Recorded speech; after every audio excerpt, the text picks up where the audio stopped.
Hello, Spartan Nation. I'm so glad that we are back together and we are going to work on states and capitals and presidents. So, last time we talked about, oh goodness, all the way from Alabama down to Florida. So, the capital of Alabama is Montgomery, capital of Alaska, Juneau, capital of Arizona, Phoenix, capital of Arkansas, Little Rock, capital of California, Sacramento, Colorado, Denver, Connecticut, Hartford, Delaware, Dover, Florida, Tallahassee, and today we're going to talk about Georgia. So I want you to think about what the capital of Georgia is, and at the end I'll reveal it. You may already know it's pretty easy. It's got a nickname too because it's so hot there. And then we talked about the presidents. The first president was George Washington, and then John Adams, Thomas Jefferson, James Madison, James Monroe, John Quincy Adams, he is the son of John Adams, the second president, Andrew Jackson, Tennessee guy. You can go to his home outside of Nashville, Tennessee, the capital of Tennessee. Martin Van Buren. And we talked about William Henry Harrison. And remember, he had less than a year in office. He passed away in the White House, the first one to do that. And the 10th president of the United States was John Tyler. And John Tyler, he was in office from 1841 to 1845. He was the 10th president. He served less than 1 year, and he was not elected, and he was not, he did not have a vice president because William Henry Harrison died in office, and John Tyler was his VP, so he became president. So our 10th president was John Tyler, and he didn't serve an entire, less than one term, more than 1 year, I apologize. So 3 years and just about a week he served, and he did not run again. So that was the 10th president of the United States. So last time I introduced you to the Nutshell Library by Maury Sendak. He's the same guy that wrote and illustrated Where the Wild Things Are, Outside Over There, In the Night Kitchen. In the Night Kitchen is one of my favorites. And I think we read Chicken Soup with Rice last time, and it has some music to go with it. Today we are going to read Alligators All Around. And because it's kind of a picture book and it's also kind of a nursery rhyme book, I'm just going to read this one book before I get into the next chapter of The Lion, the Witch, and the Wardrobe, chapter 13. Alligators All Around, an Alphabet by Maury Sendak.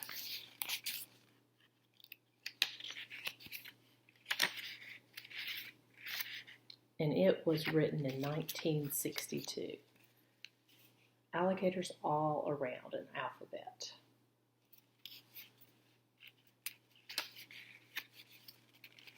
Maury Sendak.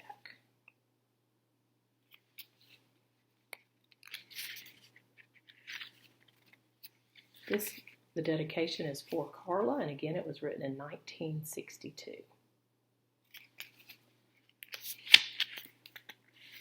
Alligators all around.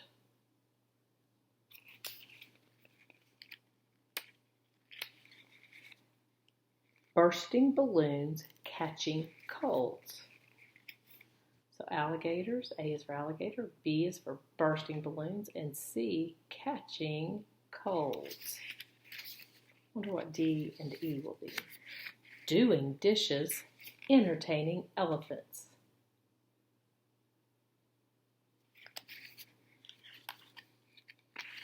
Forever fooling and getting giggles.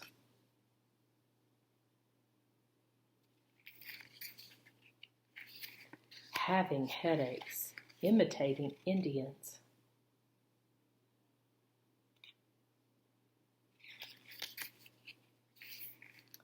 Juggling jelly beans, keeping kangaroos. I've got my jelly beans right here.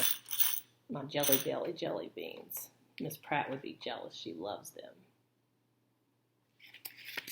And President Reagan loved Jelly Bellies as well. And President Reagan, goodness, he was the first president that I ever got to vote for. L and M, looking for lions, making macaroni.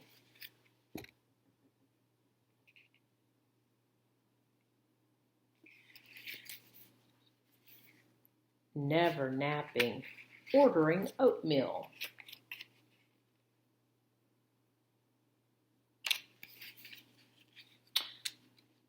Look at the cat. The cat in the hat is back. He's inside my china cabinet today. I wonder if he's trying to get out. You're a bad kitty. Yes, you are. P and Q, pushing people, quite quarrelsome.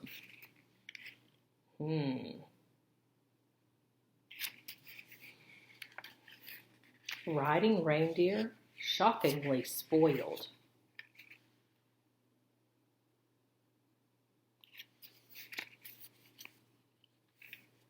Throwing tantrums, usually upside down.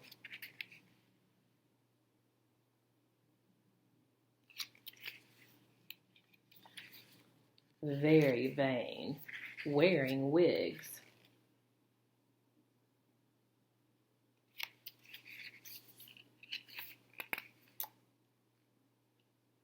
Xing X's, yakety yakking.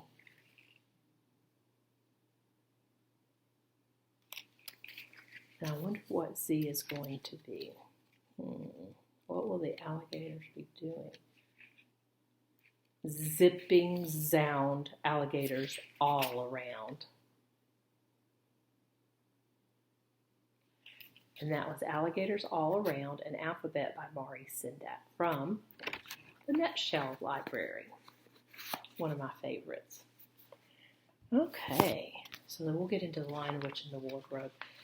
Peter last time had to slay one of the White Witch's baddies and save his sister Susan, and crowned him or kind of benighted him. Chapter 13, Deep Magic from the Dawn of Time. Now we must get back to Edmund. When he had been made to walk far further than he had ever known that anybody could walk, the witch at last halted in a dark valley, all overshadowed with fir trees and yew trees. Edmund simply sank down and lay on his face, doing nothing at all, and not even caring what was going to happen next, provided they would still let him lie still. He was too tired to even notice how hungry and thirsty he was. The witch and the dwarf were talking close behind him in low voices. "No," said the dwarf, "it is no use, O queen. They must have reached the stone table by now." "Perhaps the wolf will smell us out and bring us news," said the witch. It cannot be good news if he does," said the dwarf. "4 thrones at care prevail," said the witch. "How if only 3 were filled? That would not fulfill the prophecy." "What difference would it make now that he is here?" said the dwarf. He did not dare even to mention the name of Aslan to his mistress. "He may not stay long, and then we would fall upon the 3 at care." "Yet it might be better," said the dwarf, "to keep this one." Here he kicked Edmund for bargaining with. "Yes, and have him rescued," said the witch scornfully. "Then," said the dwarf, "we had better do what we have to do at once." "I would like to have done it at the stone table itself," said the witch. "That is the proper place. That is where it has always been done before." "It will take too long now before the stone table can again be put to proper use," said the dwarf. "True," said the witch. And then, "Well, I will begin." And at that moment, with a rush and a snarl, a wolf rushed up to them. "I have seen them. They are all at the stone table with him." They have killed my Captain Mogram. I was hidden in the thickets and saw it all. One of the sons of Adam's killed him. Fly, fly. No, said the witch. There need to be no flying. Go quickly, summon all our people to meet me here as speedily as they can. Call out the giants and the werewolves and the spirits of those trees who are on our side. Call the ghouls and the bogles and the ogres and the minotaurs. Call the cruels, the hags, the spectres, and the people of the toadstools. We will fight. What? Have I not still my wand? Will not their ranks turn into stone even as they come on? Be off quickly. I have a little thing to finish here while you are away. The great brute bowed his head, turned, and galloped away. Now, said she, we have no table. Let me see. We had better put it against the trunk of a tree. Edmund found himself being roughly forced to his feet. Then the dwarf set him with his back against a tree and bound him fast. He saw the witch take off her outer mantle. Her arms were bare underneath it and terribly white. Because they were so very white, he could see them, but he could not see much else. It was so dark in the valley under the dark trees. Prepare the victim, said the witch, and the dwarf undid Edmund's collar and folded back his shirt at the neck. Then he took Edmund's hair and pulled his head back so that he had to raise his chin. After that, Edmund heard a strange noise. Whoosh, whoosh, whoosh. For a moment he couldn't think what it was, and then he realized it was the sound of a knife being sharpened. At that very moment he heard loud shouts from every direction, a drumming of hoofs and a beating of wings, a scream from the witch, confusion all around him. And then he found he was being untied. Strong arms were around him, and he heard big, kind voices saying things like, let him lie down, give him some wine, drink this, steady now, you'll be all right in a minute. Then he heard the voices of people who were not talking to him but at one another, and they were saying things like, who's got the witch? I thought you had her. I didn't see her after I knocked the knife out of her hand. I was after the dwarf. Do you mean to say that she has escaped? A chap can't mind everything at once. What's that? Oh, sorry. It's only a stump. But just at this point, Edmund went off dead in a faint. Presently, the centaurs and unicorns and deer and birds, they were, of course, the rescue party which Aslan had sent in the last chapter, all set off to go back to the stone table, carrying Edmund with them. But if they could have seen what happened in that valley after they had gone, I think they might have been surprised. Here's a picture of part of the rescue party.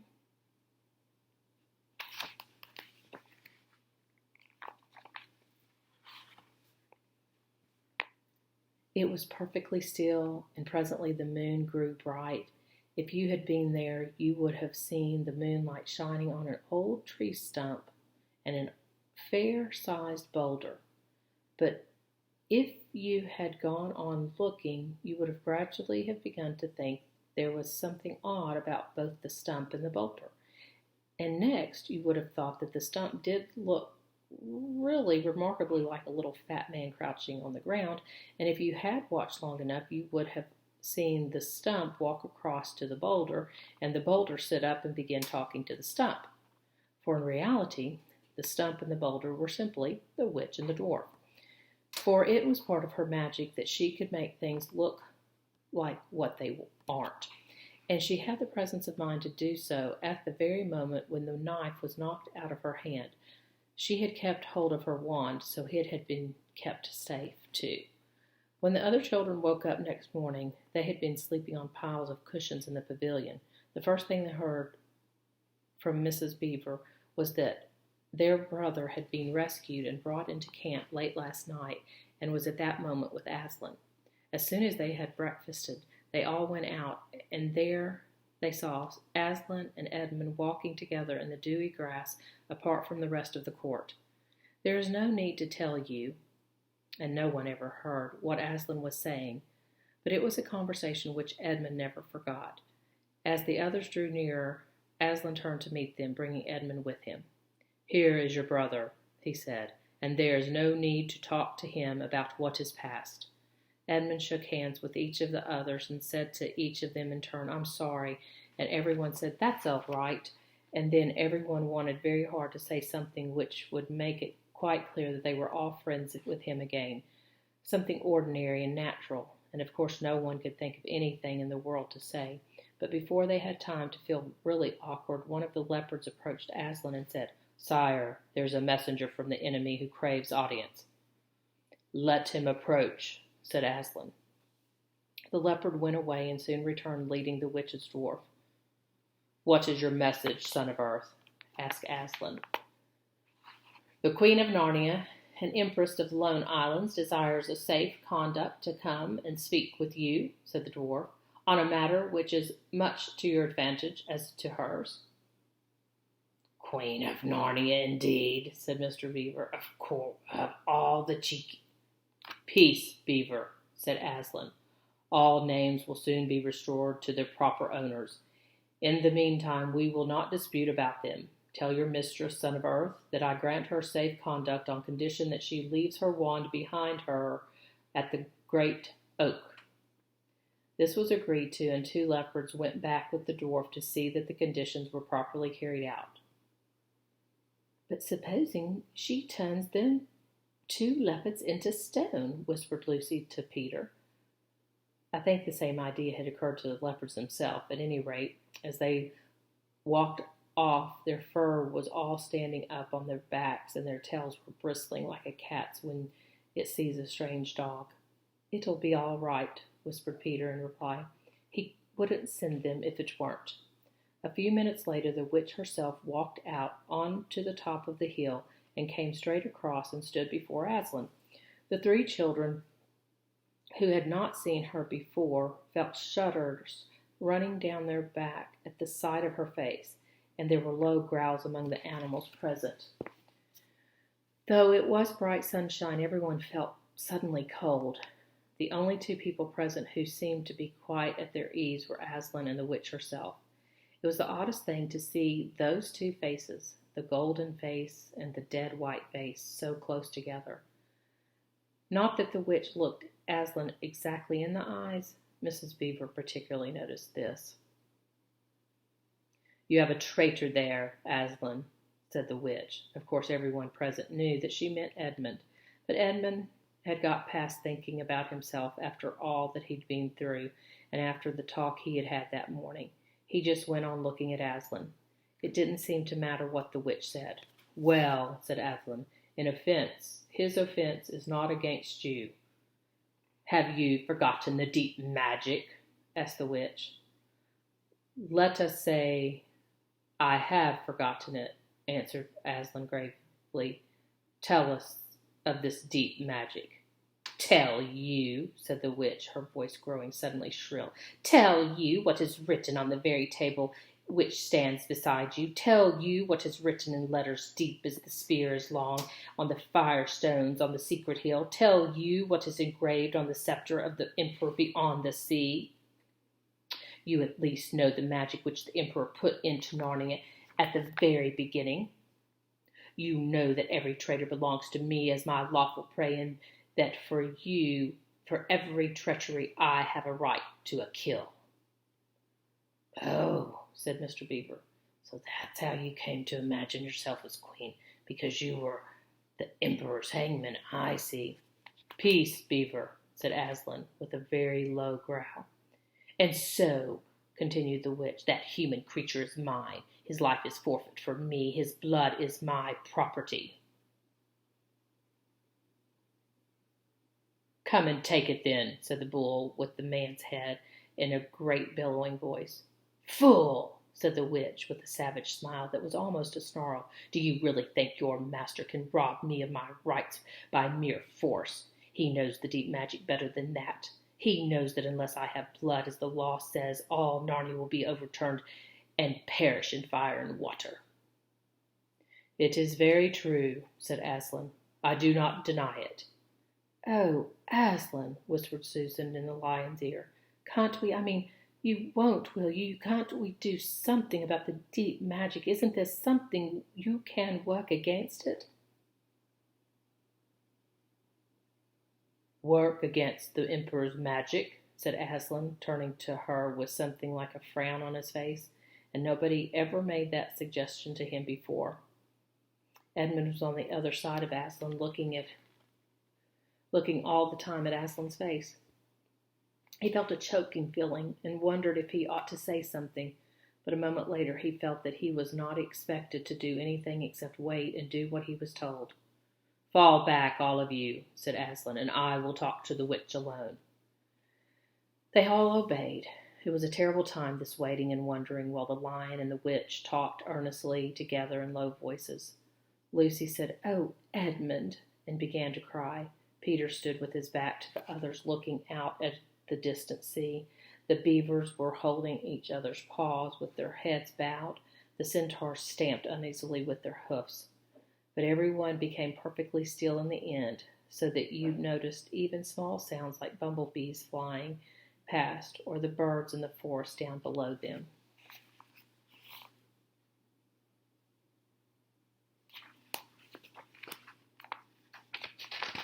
Or the wind rustling the leaves, and still the talk between Aslan and the White Witch went on. At last they heard Aslan's voice. "You can all come back," he said. "I have settled the matter. She has renounced the claim on your brother's blood." And all over the hill there was a noise as if everyone had been holding their breath and had now begun breathing again, and then a murmur of talk. The witch was just turning away with a look of fierce joy on her face when she stopped and said, "But how do I know this promise will be kept?" "Rah!" roared Aslan, half rising from the throne.